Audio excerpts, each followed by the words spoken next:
Doctor ఇప్పుడు మన ఇండియాలో కూడా సోషల్ మీడియాని బ్యాన్ చేయాలంటారు. అంటే పర్టికులర్ ఏజ్ గ్రూప్ వాళ్ళకి. పర్టికులర్ ఏజ్ గ్రూప్ వాళ్ళకి సోషల్ మీడియాను డామ్ ష్యూర్‌గా బ్యాన్ చేయాలి. ఎందుకు ఏజ్ అనంటే గ్రూప్ అంటారు? ముఖ్యంగా చిన్న పిల్లలకి 0-14 ఇయర్స్ వరకు బ్యాన్ చేయాలి. At the same time my opinion is even teenagers also yes. I prefer for them hmm. Also. Why? Because up to degree అయిపోయేంత వరకు కూడా వాళ్ళకు స్వతహా ఆలోచించే శక్తి ఉండదు. యెస్.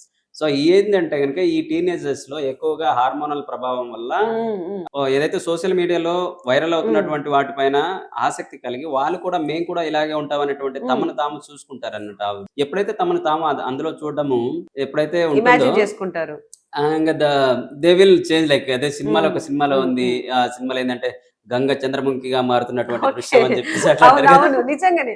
వాళ్ళ చూసుకుంటూ వాళ్ళు కూడా ఎక్స్‌ప్రెషన్స్ ఇస్తా ఉంటారు డాక్టర్. నేను చూసాను.